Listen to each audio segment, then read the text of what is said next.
बिस्मिल्लाहिर्रहमानिर्रहीम। अस्सलाम वालेकुम नाज़रीन, मैं हूं आम शहरी आरिफ हमीद भट्टी। आज लाहौर से अहम तरीन ख़बरों के साथ। नाज़रीन, साबिक़ वज़ीर आज़म का सब्र का पैमाना लबरेज़ हो गया। उन्होंने पाकिस्तान में रजीम चेंज कराने वाली अमेरिकी साजिश के बाद आहिस्ता आहिस्ता पाकिस्तान में और बैरून मुल्क साजिशों के किरदारों को बेनकाब करना शुरू कर दिया। इससे यकीनन इमरान खान की ज़िंदगी को ख़तरा तो हो सकता है, लेकिन उन्होंने ख़त्मी फ़ैसला किया है कि वो इसके लिए आखिरी खत तक जाएंगे और किसी भी पर्दा नशी को पर्दे में नहीं रहने देंगे। दूसरी तरफ हुकूमत ने दूसरा तीसरा बजट एक ही महीने में लाकर जो सुपर टैक्स लावा अवाम पर फेंका है, इससे बड़े बड़े बिजनेसमैनों की चीखें निकल आई हैं। स्टॉक मार्केट में मंदे से लेकर रोज़मर्रा की अशिया की कीमतों में बेपनाह इजाफे के बाद अवाम के गमो गुस्से की इंतहा हो गई और लोग गली मोहल्ले सड़कों पर बद्दुआएं देते हुए नजर आते हैं। नाज़रीन, अवाम का ख्याल है कि महंगाई के खात्मे पर आने वाले लोगों ने महंगाई का सहारा लिया, लेकिन अपने मुकदमात ख़त्म कराए और इसके साथ साथ ताकतवर हलकों की मदद से इमरान खान की हुकूमत और कुछ सहाफ़ियों को दीवार से लगाने के लिए ताकत का नाजायज़ इस्तेमाल, यहाँ तक कि लोगों की जानी और माली नुकसान तक की भी हिकमत अमली बनाई है, जिसको इमरान खान ने अब मुकम्मल तौर पर एक्सपोज करने का अहद कर लिया, हिकमत अमली बना ली है। इसी सिलसिले में कल साबिक़ वज़ीर आज़म पाकिस्तान तहरीक इंसाफ के चेयरमैन इमरान खान ने 2013 में इमरान खान के मुताबिक 2013 में धांधली का पंजाब में मास्टरमाइंड साबिक़ ब्रिगेडियर मुजफ्फर रांझा को करार दिया है और कहा है कि मुजफ्फर रांझा की तरह अब अगले इलेक्शन में भी, ज़िमनी इलेक्शन में भी इसी की तरह तैयारी की जा रही है। याद रखें नाज़रीन, ये साबिक़ ब्रिगेडियर मुजफ्फर रांझा जो डीजी एंटी करप्शन भी रहे हैं, उससे पहले अहम अदारों में थे। जब इमरान खान ने इन पर 2013 में ही इल्ज़ाम लगाया था कि ख़रीदो फरोख्त और लोगों को डराना, धमकाना, झुकाना, ख़रीदना या काटना इनकी रस्म है। 2014 में के धरने में भी वो इनका अक्सर व बेशतर जिक्र करते रहे और इल्ज़ाम लगाते रहे कि इन्होंने धांधली की नए नए तरीके ईजाद करके पीटीआई की जीती हुई सीटों को शिकस्त में बदला है। नाज़रीन, इमरान खान का ये रवैया दिन ब दिन सख्त होता जा रहा है। पहले तो वो अपोजिशन के हलकों तक महदूद थी, लेकिन अब इमरान खान ने मौजूदा जो उस वक़्त की इमरान खान की अपोजिशन थी, मौजूदा हुकूमत थी, इसके पसे पर्दा करदार जो चंद करदार हैं उनके बारे में हिकमत अमली बनाई है, जिस सिलसिले में फवाद चौधरी, फ्रंटमैन शौकत तरीन और असद उमर खुल के इन अदारों का नाम ले रहे हैं। और उन्होंने यहाँ तक कहा है कि पाकिस्तान पॉलिटिकल प्लेयरों में से एक एस्टेब्लिशमेंट भी है। नाज़रीन, इसी सिलसिले में हमारी इतला है कि बस तहरीक इंसाफ के चेयरमैन जिनको मौत की धमकी भी दी गई, पीटीआई के मुताबिक उनकी सुपारी यानी कि उनको कत्ल करने की अफ़गानिस्तान में भी लेन देन हुआ। इस पर इमरान खान ने ऑपरेशन रजीम चेंज के किरदारों के ख़िलाफ़ लड़ाई का अगला मरहला शुरू करने का फ़ैसला किया है और इस फैसले में ऐसे ऐसे इंकशाफात होंगे, बैरून मुल्क कौन सी साजिश हुई, पाकिस्तान से कौन गया, उसका रोल क्या था, पाकिस्तान में किस अहम तरीन शख्सियत का कौन सा अजीज़ ने क्या क्या किरदार अदा किया, इसी बारे में इमरान खान अपनी वीडियो भी रिकॉर्ड कर चुके हैं। अगर ये इंकशाफात होते हैं तो यकीनन बहुत से अदारों पर सवाल उठेंगे। याद रख लें, सरकारी अदारे खसूसन पाक फ़ौज इस मुल्क की सलामती की ज़ामन थी, है और इंशाअल्लाह ताला रहेगी और इसके होते हुए मुल्क को ख़तरा नहीं। और इंसाफ का हसूल सिर्फ़ और सिर्फ अदालतों तक है, बाकी तो अदारों का बेड़ा गर्क है। लेकिन अगर इस्टेब्लिशमेंट में माजी में, क्योंकि 2018 में नवाज शरीफ, शहबाज शरीफ, मरियम नवाज, आसफ अली जरदारी और मौलाना फजलुर रहमान ने कहा था 2000 इलेक्शन की धांधली, 18 की सारी धांधली खलाई मखलूक ने की। खलाई मखलूक से मुराद इस्टेब्लिशमेंट को नवाज शरीफ ने जलसों में तकरीरें की हज़ारों, मरियम नवाज ने, फजलुर रहमान ने, और कहा ये हराम के इलेक्शन है, यहाँ जीतना नहीं है, ये इस्टेब्लिशमेंट ने इलेक्शन हरवाया है।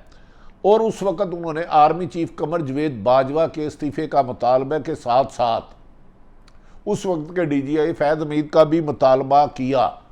याद रखें कि अब इमरान खान ने पहले तो वो रजीम चेंज अमेरिकन साजिश तक महदूद रहे, अब आहिस्ता आहिस्ता वो कह रहे हैं पाकिस्तान में जो किरदार थे इनका भी नाम लेंगे। जो उन्होंने नाज़रीन ब्रिगेडियर मुजफ्फर रांझा का नाम लिया, याद रखेंगे 2013 के इलेक्शन पर उस वक़्त के सदर पाकिस्तान पीपल्स पार्टी के चेयरमैन आसफ अली जरदारी ने भी कहा था 2013 के इलेक्शन पाकिस्तान की तारीख के बदतरीन धांधली ज़दा इलेक्शन हैं और वो RO के इलेक्शन हैं, वो चुराए गए हैं, इलेक्शन पर डाका मारा गया है। अब इमरान खान ने अप्रैल में हुकूमत जाने के बाद मुस्लिम लीग नून को कहा कि पीपल्स पार्टी को कहा ये तो महज एक मोरे थे, इनको चलाने वाला अमेरिका और लंदन था जिन्होंने बाहर साजिश की और पाकिस्तान में अरबों रुपये लगा के कुछ अदारों के साथ मिली भगत से इनकी हुकूमत चेंज की। इससे पहले वो सिर्फ न्यूट्रल्स कहते तक महदूद रहते थे, इससे आगे लफ्ज़ नहीं फैलते थे और न्यूट्रल में एक इबहाम रहता था किसको कहते हैं किसको नहीं कहते। लेकिन अब मामला इससे आगे बढ़ता हुआ दिखाई दे रहा है। इसमें अब कुछ पर्दा नशीनों के नाम भी सामने आ रहे हैं। 7 समुंदर पार कौन मिलने गया, किसके रिश्तेदार ने, जो जेलों में लोग कैद थे, जो आज के हुक्मरान हैं, जब इनके ऊपर अरबों रुपये मुबैना करप्शनों के मुकदमा चल रहे थे, जेलों में रहने वाले और अहम अदारे के दरमियान ब्रिज का किरदार किया। इमरान खान उन नामों को भी बताने जा रहे हैं एविडेंस के साथ।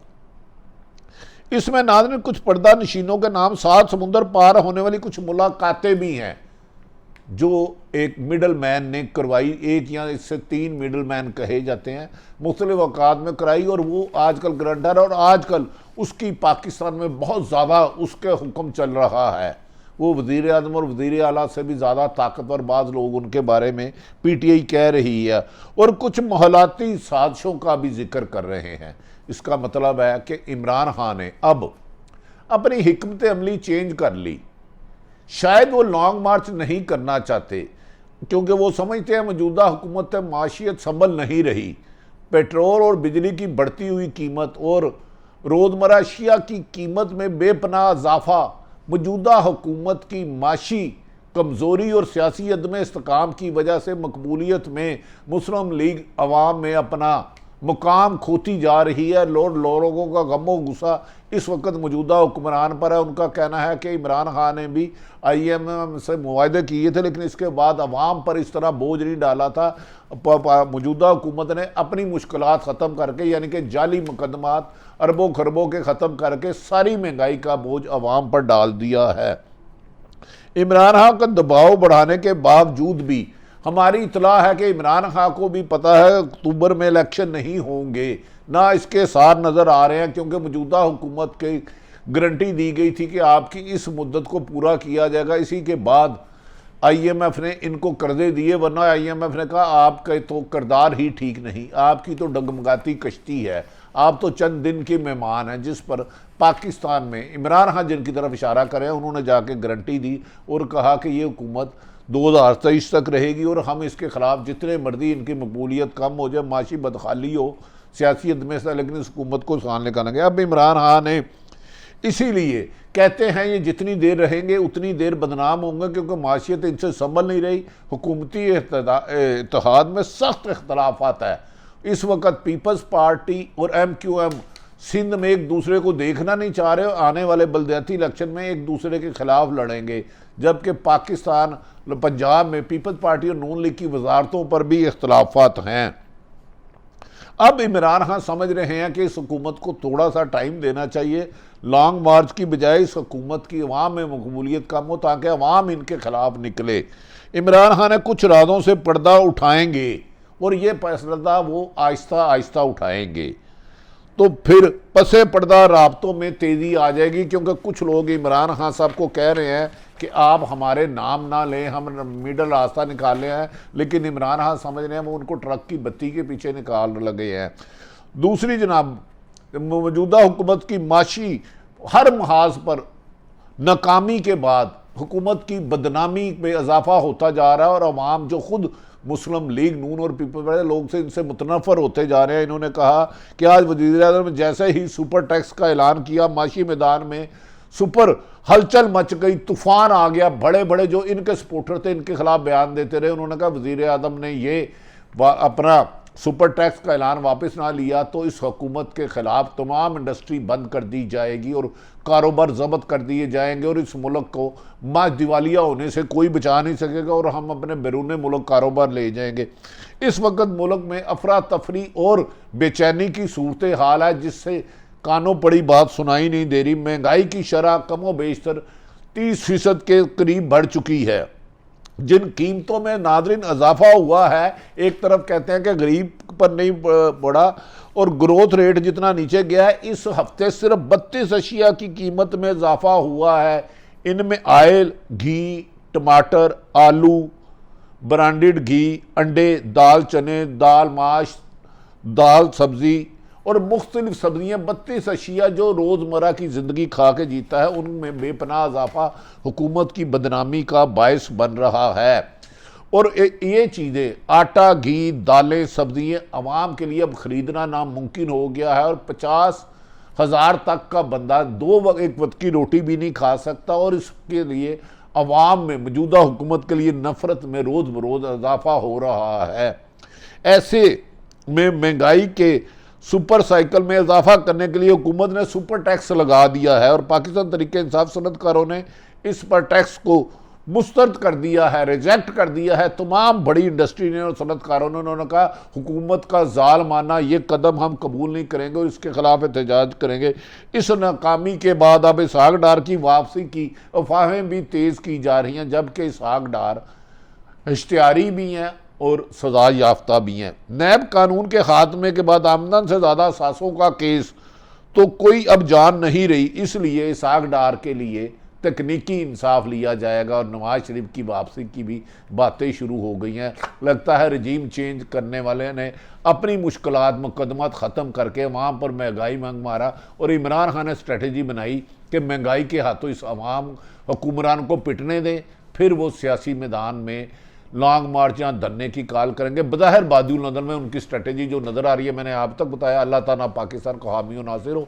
पाकिस्तान जिंदाबाद।